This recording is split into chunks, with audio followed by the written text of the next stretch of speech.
Howdy folks, Jambareeqi here. This is it, the third and final season of Avatar: The Last Airbender. Time to finish this series once and for all. After recovering from the fight against Zuko and Azula, Aang wakes up to realise that the world believes he's dead. He must use this myth to his advantage so that it's less likely the Fire Kingdom will track him down, much to his personal reluctance. Meanwhile, Zuko has been welcomed back to the Fire Kingdom. His dad is very happy that his son defeated the Avatar, but Zuko is afraid that his father will find out the truth, that he didn't kill Aang. So Zuko sends a skilled assassin after the Avatar. I did notice that the theme of identity is a running motif for this season, particularly at the start, when we focus on our characters' reflections on themselves before going into battle against the Fire Kingdom. For example, there's Aang's conflicted feelings with the idea of hiding his Avatar identity to trick the Fire Kingdom that he's dead. While he knows that this will give the team a huge advantage, it's also asking a lot of him, requiring that he sacrifices his honor when he is supposed to be serving as a beacon of light for the world in a time of war. For Aang, being the Avatar is a really personal responsibility, something that he's very proud of. Making him strip himself of it must feel hard, because it not only defines him, but it also reflects his own sense of self-respect. Aang is also tormented with the self-imposed idea that he alone has to stop the Fire Kingdom, not just for his own honor, but also because he's terrified of losing his loved ones. But he has to learn to share this burden, and that he is not supposed to be alone in this fight. It must be hard for Aang to let go of his pride and insecurities, but that's important if he wants to accomplish something as big as saving the world. Now, remember how Sokka is the only team member who can't bend elements? It was never really a problem until he ends up feeling left out of a predicament that needs solving, sidelined to being the spectator in the Bender's heroic action. The obvious solution to this would be to teach Sokka one of the bending elements, but this show doesn't do predictable. True to Sokka's character, he sticks to what he knows best, traditional hand weapons. But which one will suit him for such a big battle? He comes across a sword, falling in love with the craftsmanship and awesomeness of the blade. He ends up taking lessons from a skilled Fire Kingdom swordsman, who not only teaches Sokka the art of swordplay, but also encourages him to see that his own inherent creative personality is what defines him, and it's this skill that can translate into his swordsmanship. Sometimes we try so hard to compete with others that we never notice the already present talents that we have and how we can apply them to so many different things in our lives. I also love how Sokka's master is very accepting of Sokka's water tribe origins, showing that some people in the Fire Nation are actually pretty humble and want very little to do with their lord's oppressive regime. It's rare to meet a firebender that isn't completely brainwashed by Ozai's propaganda, so this master stands out. The way of the sword doesn't belong to any one nation. Knowledge of the arts belongs to us all. One elephant in the room has always been Katara's maternal relationship with the team, how she mothers everyone despite being roughly the same age as her friends and brother. I've often wondered how the team and Katara felt about these instincts. One episode addresses this, looking at both the positives and negatives of a maternal persona. On the one hand, I can understand how annoying it must be to have someone your own age bossing you about or treating you like a small child. But on the other hand, the war has kind of pushed Katara into this position, and maybe this is for the best. When our mom died, that was the hardest time in my life. Our family was a mess. But Katara, she had so much strength.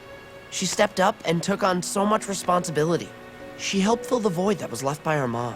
In a way, this team has become an unconventional family, and sometimes it needs a parental figure to play grown-up, as weird as it is. No matter how condescending she may seem to the other kids, her motherly role in the team does come from a place of love. It's her method of keeping her mum alive, and her own way of showing that she cares for everyone in the team. Sometimes Katara does act motherly, but that's not always a bad thing. She's compassionate and kind, and she actually cares about me. You know, the real me. That's more than my own mom. Katara's maternal instincts come from a place where she feels the need to take over a mother's role, not just for the sake of her brother, but also because she wants to fill a void in her life. But this season also introduces a creepy side to element bending for Katara, a controversial technique called blood bending. She meets an old water tribe woman who has become obsessed with blood bending, using it for vengeance and power. How can Katara defeat someone that can control the water inside human bodies? Well, as much as she doesn't want to, she has to learn to bloodbend herself, something she feels ashamed for doing, knowing how much she respects people's free will.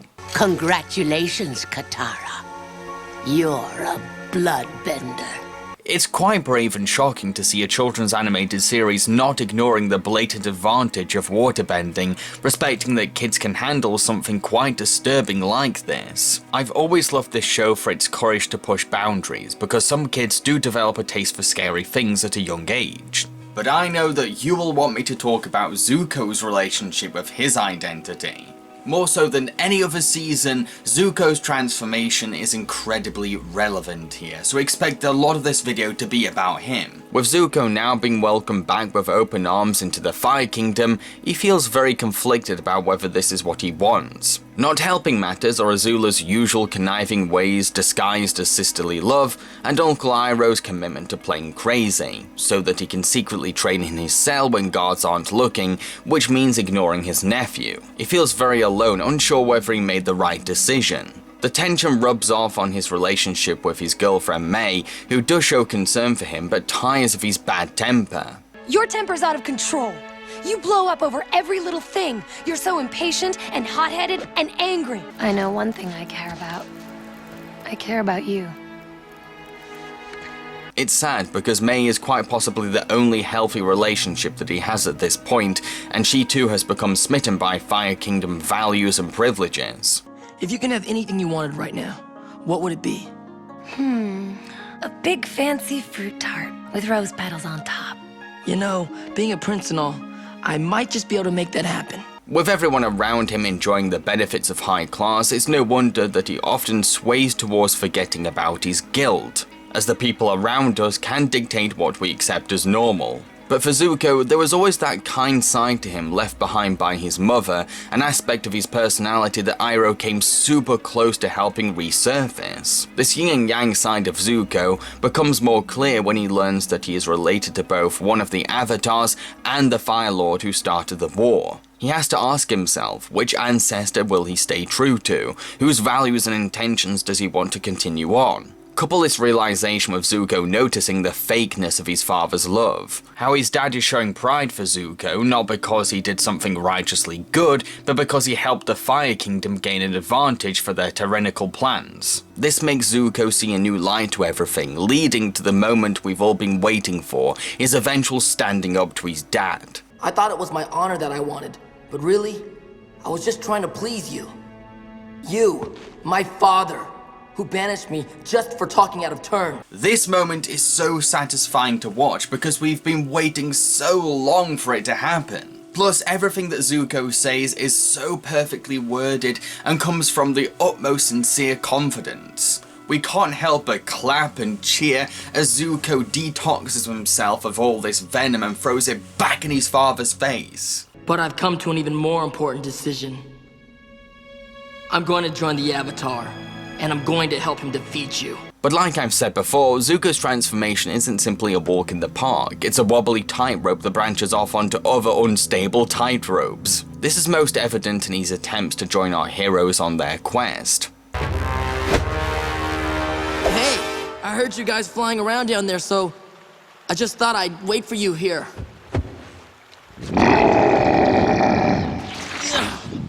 As an audience, we know that Zuko has changed. We've seen his journey, so we'd accept him in a heartbeat. But Aang and his friends never witnessed this story, and for all they know, he's up to mischief, which is 100% understandable. It's especially hard for Katara to let him in, because she already trusted him before, and his betrayal really tested her ability to be her usual loving and understanding self. She must feel humiliated and gullible, so she has every right to keep her guard up around him. You might have everyone else here buying your transformation, but you and I both know you've struggled with doing the right thing in the past. We can really tell that Zuko is trying his best, desperately wanting to be on Aang's side.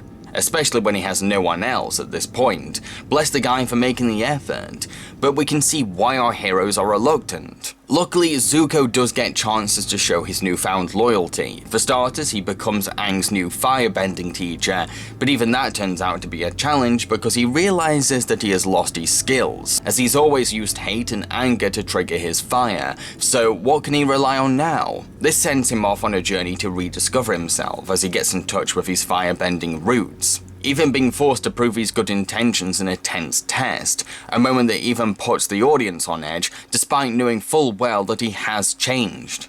They judged you and gave you visions of the meaning of firebending.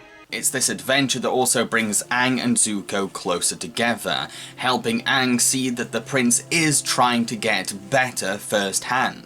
Next, Zuko shows his loyalty to Sokka by taking him to a prison where Suki is located, and maybe even where his dad may become imprisoned. This two-part story is incredibly intense, a really difficult watch because our heroes have to always keep one step ahead of the prison officials, with Zuko playing prisoner and Sokka taking on the disguise of a prison guard. This is not an in-and-out job, it's an escape that relies on smart tactics, acting performances, and clever advantages. This prison has never been successfully escaped by a single prisoner, so chances are slim for our heroes, making us wonder how the hell they'll pull it all off. It was this part of the series where I started to want to tear my hair out because the show was throwing so many limitations, obstacles, and restrictions at our heroes. I began hating this prison. I mean, legitimately loathing it. I felt like I was sharing it with the characters, and this further encouraged me to want our heroes to escape.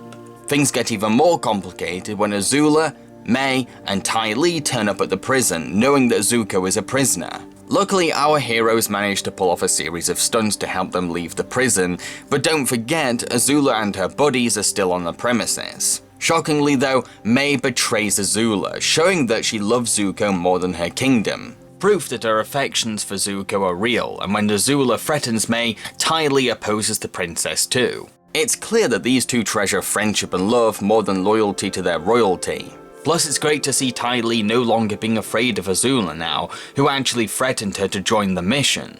It's a shame that these two are now imprisoned, because they could have become helpful allies. So Zuko proved himself to Aang and Sokka, plus Toph seems pretty cool with him now too, but Katara is still very defensive around him, highly doubting his loyalty to the quest to end this war. Oh, everyone trusts you now? I was the first person to trust you, remember? Back in Ba Sing Se. And you turned around and betrayed me. Betrayed all of us. Poor Zuko will do anything to convince her that he's on their side, but what can he do? He ends up offering to help Katara avenge her mother's death by tracking down the firebender who murdered her. Despite Aang's insistence that revenge isn't the answer, Katara takes up the offer, unleashing a dark side to a character that we've never seen before. It's actually quite scary to witness her more violent and vengeful side, because she's the most mature and kind-hearted of Aang's team. But we've also always seen how much her mother's death has affected her, so if anything is going to trigger a dark side, it's this. When Katara finally meets the man who killed her mother, Aang's advice suddenly becomes clearer. It's just not worth it. This brute is a pathetic and terrible man who no longer poses as a threat. Seeing him grovel is enough to make Katara see how futile revenge would be. I always wondered what kind of person could do such a thing. But now that I see you, I think I understand. But she does take one thing from the experience, a new trust towards Zuko, who spent the entire mission dedicating himself to helping her find the culprit, while also showing an understanding towards her anger. Let's now address something that's been teased for ages in this show, the romance between Katara and Aang. Up until this season, Katara and Aang's romantic relationship has remained ambivalent and ambiguous. Little hints are made here and there, most notably when they ended up kissing in order to escape a cave, but they never went that extra step forward. In Book 3, our heroes face their first attempt at taking down the Fire Kingdom on the day of a solar eclipse. We have no idea who will come back alive, so this gives Aang and Katara the chance to finally open up, but amazingly, words are cut short with one simple kiss. Like, this expression of love says everything. However, once this attack unfortunately fails, things must go on.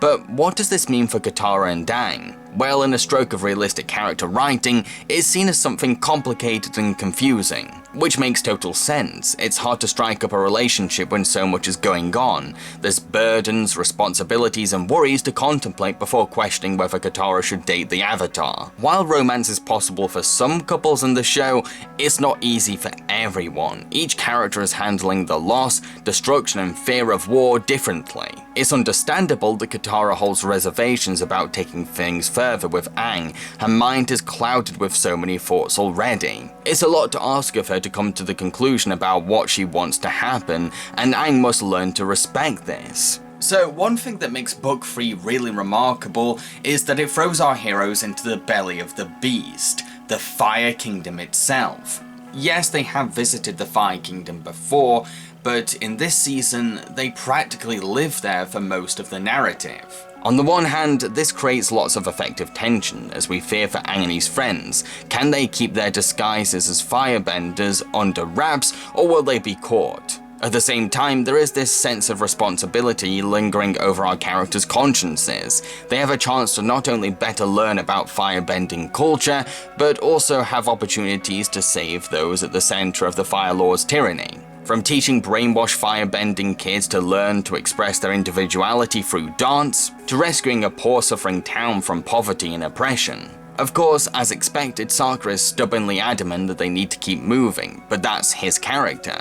He's not heartless, just a realist who thinks about the bigger picture and the long-term goals of their quest. Another interesting angle our heroes get is a chance to see a Fire Nation play about their whole adventure, which doesn't just let them see how the Fire Nation perceives them, making for some hilarious portrayals that upset some of them, but this play also shows how the Fire Nation envision the story's ending, reminding our heroes that this goofy play is still a piece of unsettling theatre propaganda. That wasn't a good play. I'll say. No kidding. Horrible. You said it. But the effects were decent. When Aang becomes a student at a firebending school, it's mainly played for laughs and giggles, but this is also an eye to school life for the Fire Kingdom children. There's a disturbing undertone of things not feeling right, a cultish atmosphere that's eerily reminiscent of North Korean schools, where worship of a tyrant dominates most education. But most importantly for this season, we have the big climax. This is our hero's last chance to train. Things are starting to get very serious. This is the finale. This whole season has an ominous feeling of impending confrontation, an atmosphere of dread and uncertainty. Previous books left us feeling slightly comforted knowing that the biggest fight of all wouldn't be happening just yet. Now that safety blanket has been stripped away and it's time to face the music. Seeing the first attack on the Fire Kingdom, which gave our heroes an advantage because of the solar eclipse, fail in the most disappointing way imaginable because our villains were always 10 steps ahead of them already, adds to this mood of despair. Although having so many old friends coming to join the battle is a great way to give important roles to the characters we've met along the way, and gives a sense of camaraderie. It's this overwhelming feeling of the inevitable that pushes Aang to really confront an important question. Can he find it in his heart to kill the Fire Lord? After years of peaceful teaching by the monks, is it really right for him to slay Ozai? Yes, the Fire Lord is a dangerous threat to Aang's world, someone who must be stopped, but should killing him really be the only option? This goes against everything I learned from the monks. I can't just go around wiping out people I don't like. One thing I love about this show is how it doesn't have a black and white view on morality. This isn't a simple tale of good versus evil, and Aang is a very thoughtful hero who puts doing the right thing before anything. Aang is sent on a very spiritual journey in which he explores every angle of the situation, even talking to as many previous avatars as possible. This is the strength of Aang's character, his ability to question the ethics of everything he does, rather than simply accepting his duty like most heroes in stories like this. Everyone expects me to take the Fire Lord's life, but I just don't know if I can do that. But another vital aspect of this part of the story is seeing Iroh and Zuko reunite at long last. This is a moment where my heart was in my throat and my stomach turned rock solid. Could Iroh forgive his nephew after everything he did and said? Then, this happens. I am so sorry and ashamed of what I did. I don't know how I can ever make it up to you, but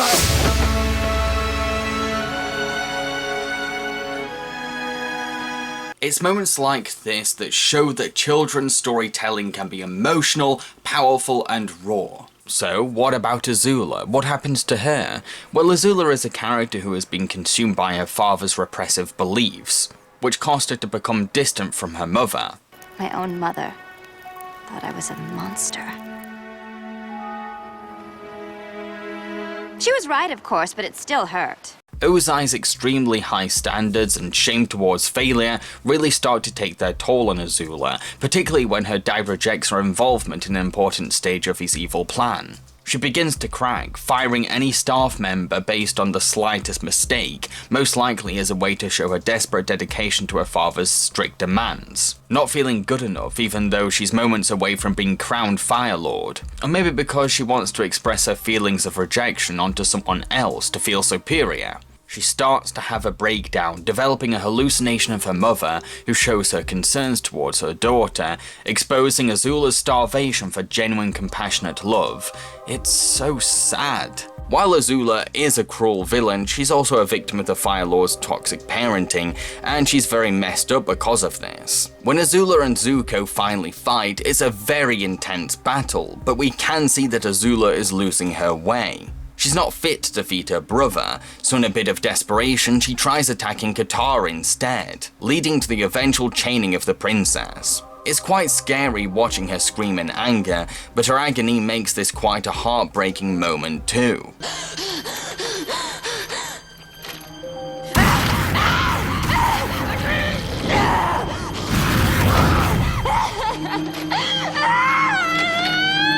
One awesome thing about this finale too is seeing the mysterious White Lotus, an underground movement made up of bending masters we've previously met, helping out in the dismantling of the Fire Kingdom's oppressive regime. It's fantastic seeing such important figures in the bending world playing their part, not letting their age stop them from being heroes in this fight too. We then come to the big moment, Aang versus Fire Lord Ozai. The fight that's been built up since Book 1, does it live up to our expectations? Holy crap, this fight does more than exceed our expectations. It's everything I wanted it to be.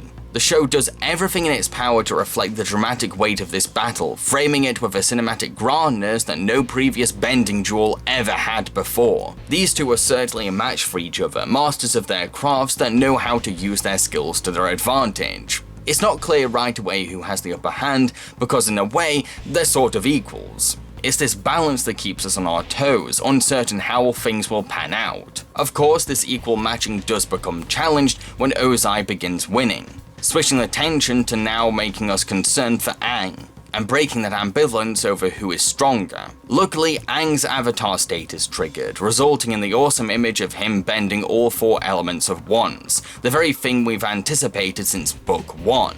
Amazingly, Ozai does try his best to outmatch Aang, even when the boy is at his most powerful, but despite his efforts, Aang finally has the chance to kill the greatest threat to the world. The moral ambiguity of killing Ozai can no longer be questioned. What is Aang's final decision? Well, luckily he had recently been taught the ability to remove someone's bending entirely.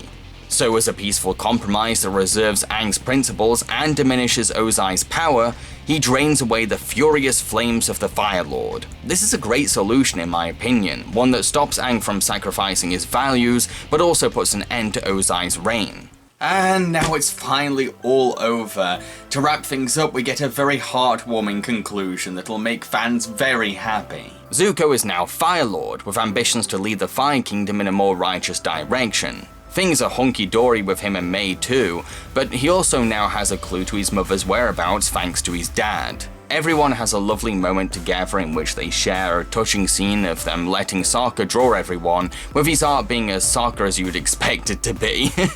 Then lastly, Katara and Aang have a sincere romantic kiss, free from all the burdens they've been shouldering for 3 seasons, and now prepared to take their relationship a step further. So, those are my thoughts on Avatar Book 3. What do you think of it? Let me know in the comment section below. So, that's it. I've reviewed all 3 books of Avatar. Wow, whew. I really loved this show. It blew me away, and I have to call myself a huge fan. You may be wondering, well, what do you think of the live-action movie by M. Night Shyamalan? Don't worry, that's actually going to be the next episode of Jambareeqi Reviews. You're also probably thinking, what do you think of The Legend of Korra, the spin-off series? Well, I've not seen it, but I'd like to get around to it one day, possibly next year. I've been Jambareeqi, and I hope that you enjoyed this video. If you did, then feel free to like, share and subscribe. Also consider supporting me by making a monthly pledge to my Patreon in return for awesome rewards. Thank you. Cheerio, folks.